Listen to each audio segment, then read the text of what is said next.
À cause de la pression démographique, les pays littoraux ont connu ces 2 dernières décennies un recul du trait des côtes, ce qui rend ces écosystèmes très fragiles, avec une population vulnérable aux risques hydroclimatiques tels que l'inondation, la montée de la mer et l'érosion côtière.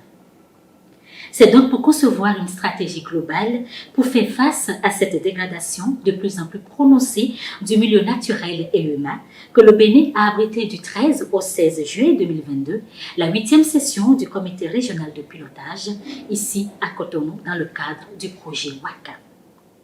Co-présidé par l'Union économique et monétaire ouest-africaine, UEMOA, cette session a réuni les pays bénéficiaires du projet WACA-RESIP et plusieurs autres pays côtiers de l'Afrique de l'Ouest et du Centre.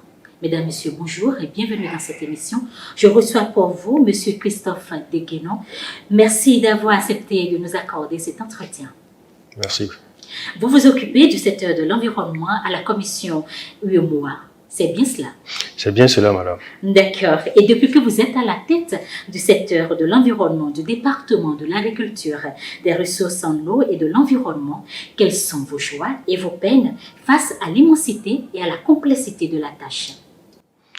Merci beaucoup, madame. Je voudrais avant tout vous remercier de me donner cette occasion de m'entretenir avec vous sur cette problématique qui est assez intéressante et d'actualité au regard donc des impacts que nous avons au niveau de la région. Alors, pour revenir à votre question, vous avez bien choisi le mot, l'immensité de la tâche. Et donc, c'est tout à fait excitant de pouvoir travailler sur une thématique aussi captivante et motivante à l'échelle régionale, à l'échelle de 8 pays. Ça n'est déjà pas évident à l'échelle d'un seul pays, mais au niveau régional, la complexité de la tâche nous impose un rythme qui est quand même soutenu.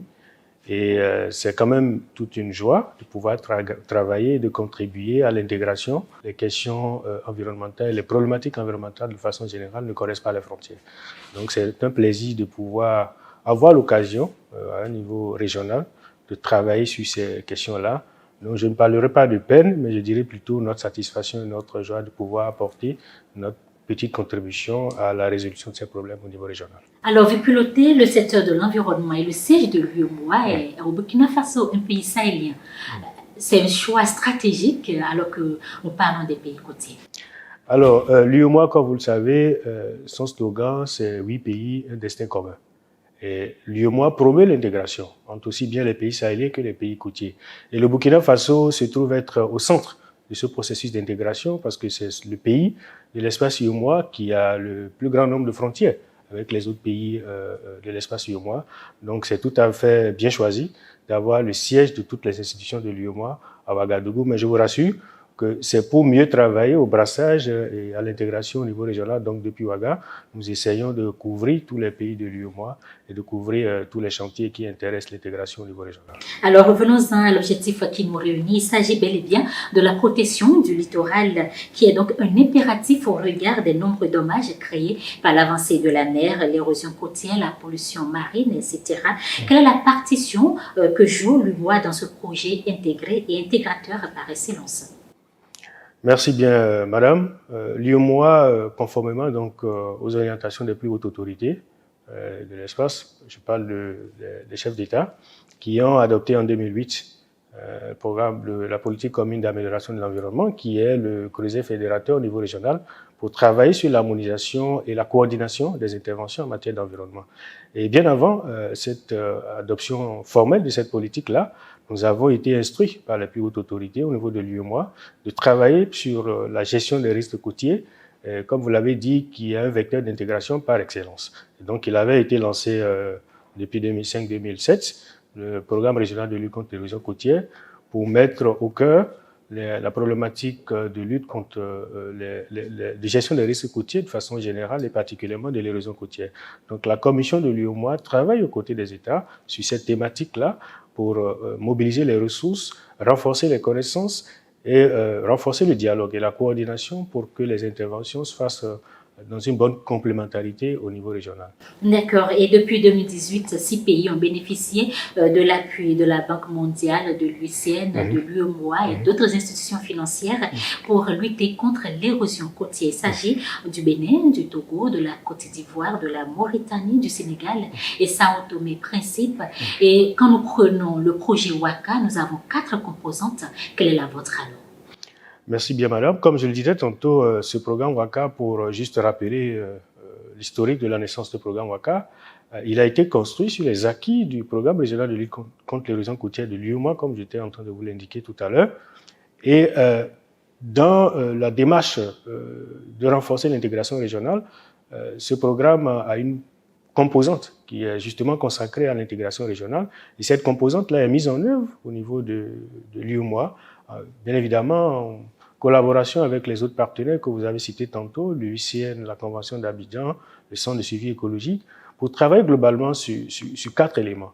Le premier élément, c'est de pouvoir renforcer la mobilisation des ressources et le dialogue politique pour la mise à l'échelle des interventions. Ensuite, travailler sur les questions d'observation du littoral pour ne serait-ce que renforcer le niveau d'alerte par rapport aux risques qui surviennent.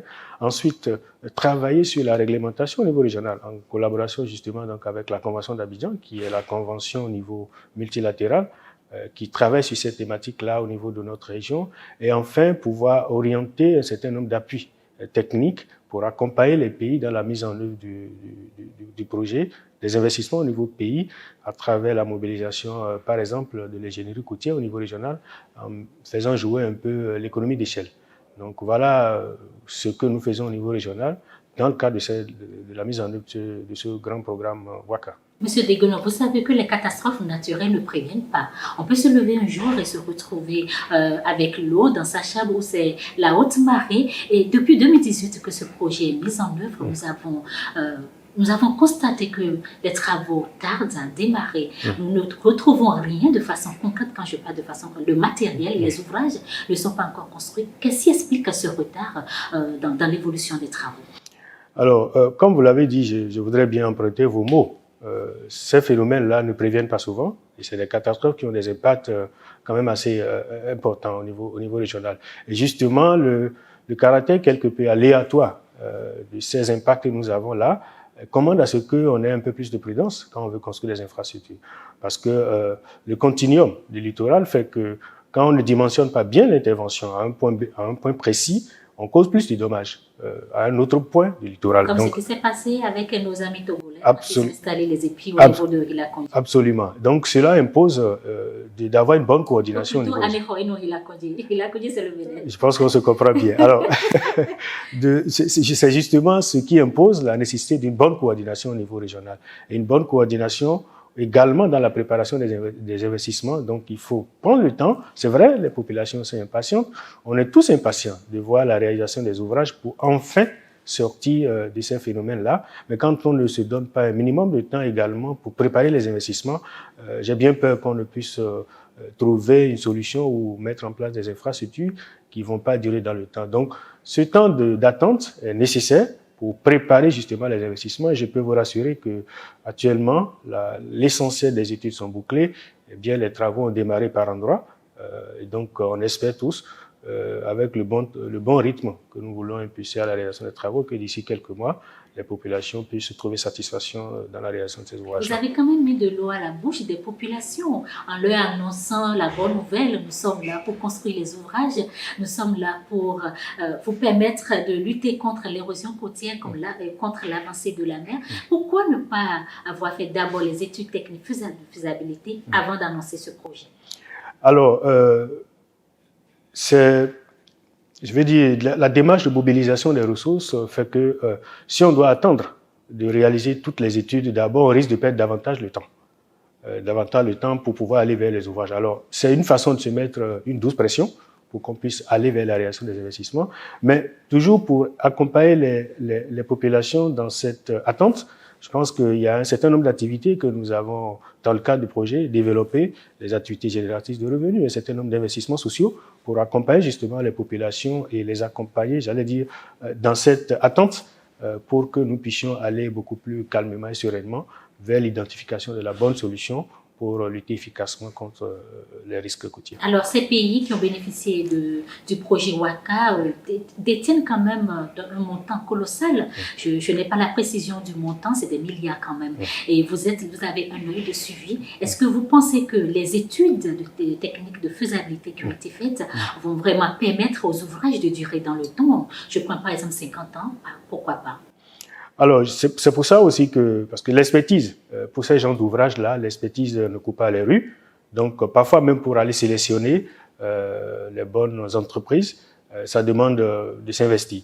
Et donc, je peux quand même vous rassurer que les entreprises qui ont été recrutées pour la réalisation de ces travaux-là ont donné des preuves. Par ailleurs, sur la réalisation de tels ouvrages, et la durabilité de ces ouvrages-là nous donne une certaine garantie que nous allons pouvoir avoir quand même des ouvrages qui pourront traverser le temps. Alors, quand nous parlons des ouvrages, qu'est-ce que nous aurons concrètement sur le terrain? C'est des épis ou c'est des roches ou concrètement, qu'est-ce que vous voulez faire? Alors, il y a pas un seul type d'investissement, d'infrastructure. Comme nous disons souvent, il y a des infrastructures grises, c'est-à-dire du béton, de l'enrochement, comme vous le dites, la construction d'épis, des infrastructures vraiment solides, mais également des infrastructures vertes. Donc, la promotion des poumons verts, la réalisation, le renforcement des écosystèmes pour qu'ils puissent jouer leur rôle naturel de tampon pour éviter notamment la submersion et les inondations qui surviennent. Donc, nous aurons un peu un mix d'ouvrages au niveau de nos cordons littoraux. D'accord. Vous savez que nos pays africains ou francophones ont toujours des ports et souvent on nous dit que ce sont ces aménagements portuaires qui ont toujours des incidences sur l'avancée de la mer. En mettant en place ces infrastructures, qu'est-ce que vous prévoyez pour ne plus retomber dans les mêmes erreurs, pour qu'on n'ait plus les mêmes conséquences à vivre avec les populations? Vous avez raison et c'est pour ça que le programme WACA, dans sa conception, ne se limite pas simplement au projet d'investissement. Nous avons ce que nous appelons la plateforme WACA, qui a 3 piliers au niveau régional. Donc, l'un des piliers s'occupe un peu du dialogue. Et justement, le dialogue, c'est de pouvoir encourager les échanges de vues et d'expériences, les partages de connaissances entre les acteurs qui interviennent pour que nous puissions aller vers des réponses beaucoup plus durables. Et parlant d'acteurs, justement, les acteurs portuaires sont des acteurs importants. C'est pour ça, en collaboration avec la Banque mondiale, nous avons tenu à Abidjan en 2019, justement, cette réunion avec les acteurs portuaires où, avec l'association qui existe au niveau régional, nous avons pu drafter et mettre en place une charte pour la gestion durable des ports, justement pour replacer ces ports-là dans leur rôle pour nous aider à mieux gérer ce phénomène-là au niveau régional. Parlons maintenant du comité régional de pilotage qui s'est déroulé ici à Cotonou. Quel rôle joue concrètement le CRP dans cet attelage et quelle est la principale raison de la réunion de Cotonou? Alors, le comité de pilotage, comme cela est de coutume, c'est l'organe d'orientation par excellence dans le cadre de la mise en œuvre du projet. Et ces comités-là existent au niveau national, mais également au niveau régional. Et donc, ce comité régional de pilotage regroupe tous les pays qui interviennent dans le projet, justement pour faciliter ces partages de vues, ces renforcements de capacités mutuelles et juste mieux coordonner les réponses qui sont apportées au niveau de ce programme. Et nous sommes à la fin des travaux qui se déroulent ici à Cotonou. Que devons-nous en retenir? Alors, nous devons retenir de cette session qui est quand même singulière parce que nous sommes à la 8e édition du comité régional de pilotage et c'est la 2e fois que le Bénin accueille parce que dans le principe, nous tenons ça sur une base de rotation. Mais ça arrive à un moment particulier parce que nous venons de boucler la revue à mi-parcours du projet et donc ce comité a permis de passer en revue les succès, mais également les points d'amélioration dans le cadre de la mise en œuvre de ce projet-là et donc de donner des orientations pour que la deuxième partie de la mise en œuvre du projet puisse s'enrichir des bonnes expériences et relever les défis qu'il y a à relever pour que nous puissions avoir une meilleure performance dans la mise en œuvre du projet. Et donc, il y a une deuxième phase pour le projet WACA. Est-ce que cela concerne uniquement les 6 premiers pays bénéficiaires du projet ou d'autres vont se rajouter? Alors, quand je parlais de seconde phase, je faisais surtout allusion à la deuxième moitié de mise en œuvre de la première phase. Mais vous avez raison, compte tenu des acquis que nous avons et de la bonne collaboration que nous avons avec la Banque mondiale, l'ambition c'est de pouvoir élargir cette intervention au niveau de tous les pays côtiers de l'Afrique de l'Ouest et du Centre, donc les 17 pays de la façade maritime, Mais, comme je l'ai dit, cela se justifie par le fait que il y a des externalités. Quand on intervient sur une portion et qu'on ne le fait pas ailleurs, ça peut avoir des retours. Voilà, c'est-à-dire on déplace le problème d'un Exactement. point A à un point B. Exactement. Mais c'est des problématiques qui nécessitent énormément de ressources. Donc, nous essayons d'avancer à petits pas. Et donc, dans cette deuxième phase qui va justement commencer, au-delà des 6 pays que nous avons actuellement, nous avons 3 nouveaux pays qui nous rejoignent, notamment le Ghana, la Gambie et la Guinée-Bissau. Et nous allons continuer le travail de plaidoyer, de mobilisation de ressources pour que progressivement, les autres pays se joignent à nous. Et pour cette deuxième phase, quels seront les axes d'intervention de l'UEMOA? Alors, globalement, nous resterons sur les mêmes axes, c'est-à-dire nous allons travailler toujours sur les questions de mobilisation, les questions de dialogue, les instruments financiers innovants, les questions d'observation, les questions de réglementation, mais également sur la mobilisation d'un certain nombre d'appuis techniques pour assister les pays dans la réalisation des investissements. Est-ce qu'il y aura encore la phase des études ou nous irons concrètement vers la réalisation des ouvrages dans la deuxième phase? Alors, tout dépend de la nature des ouvrages. Parce que même dans la première phase du projet, il y a des ouvrages pour lesquels on n'a pas eu besoin de faire de longues études. Et pour lesquels, par exemple, à Sao Tomé et Principe, qui est impliqué dans la première phase, les ouvrages ont pu démarrer directement parce qu'il y avait un certain nombre de préalables qui existaient. Donc, tout dépend des types d'ouvrages qui seront retenus. Et ça, c'est en dialogue avec les pays que nous retenons les sites d'intervention et les types d'ouvrages. Donc, ce sont les types d'ouvrages qui commandent s'il faut faire des études beaucoup plus poussées pour choisir la meilleure option pour la réalisation des investissements. Alors, de façon globale, que retenez-vous par rapport à la coordination de ces pays bénéficiaires du projet WACA? La coordination au niveau régional, vous voulez dire? Oui. Alors, ce que je retiens, c'est que tous les pays sont unanimes, qu'on avait essayé des approches nationales dans la résolution, et là, tous les pays sont unanimes qu'il faut un minimum de coordination au niveau régional et ils ont renouvelé, tous ces pays-là, leur confiance dans ce dispositif qui est mis en place pour les accompagner justement à coordonner ces interventions au niveau régional. Donc je dirais que nous avons le sentiment que nous tenons le bon bout et qu'avec l'accompagnement des pays, nous allons pouvoir renforcer davantage cette coordination-là au service de la population. Alors quel est votre mot de fin pour boucler cet entretien? Alors je voudrais tout d'abord vous remercier, une fois encore pour l'opportunité que vous me donnez d'échanger avec vous sur ces sujets qui sont passionnants et qui intéressent directement les populations qui vivent au quotidien ces affres-là. Je voudrais une fois encore rassurer les populations que les solutions se préparent par endroits. Les travaux ont commencé et je pense que d'ici quelques mois, les travaux vont pouvoir s'achever par endroits. Et là où ça n'a pas encore véritablement commencé, je pense qu'on est véritablement sur la dernière ligne droite parce que pour certains pays, pour le cas du Bénin, pour ne pas le citer,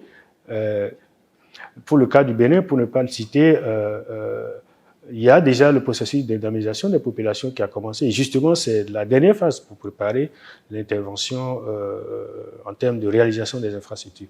Vous me donnez là aussi l'occasion de remercier tous les partenaires qui nous accompagnent sur ce projet-là.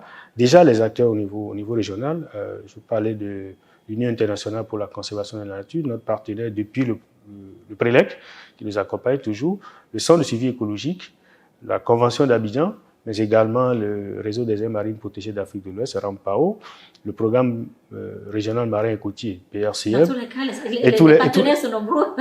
Ils sont nombreux parce que... En citer, vous allez oublier. Vous avez raison parce que la thématique intéresse tout le monde et on a besoin de l'expertise de tout le monde pour accompagner. Mais au nom de ces partenaires, vous me permettez quand même de citer la Banque mondiale, notre principal partenaire financier sur ce programme-là et au-delà de la Banque mondiale, tous les partenaires financiers qui nous accompagnent dans ce chantier exaltant. Merci beaucoup. D'accord, merci Monsieur Christophe Degueno. Merci d'avoir partagé ces connaissances avec nous, surtout en ce qui concerne la protection des côtes et une gestion intégrée des zones côtières. Merci. Les écosystèmes marins et côtiers constituent un patrimoine commun et culturel, naturel, qu'il convient de préserver au profit des générations présentes et futures. Malheureusement, face à l'accroissement de la pression anthropique qui entraîne une perte de la biodiversité de ces écosystèmes, il urge de changer de fusil d'épaule pour sauvegarder le peu de richesse qu'il nous reste. C'est heureusement cela que s'attelle l'UEMOA, l'UICN, la Banque mondiale et d'autres institutions financières qui œuvrent pour la concrétisation du projet WACA. Mesdames, Messieurs, nous sommes au terme de cette émission. Merci de nous avoir suivis. À bientôt.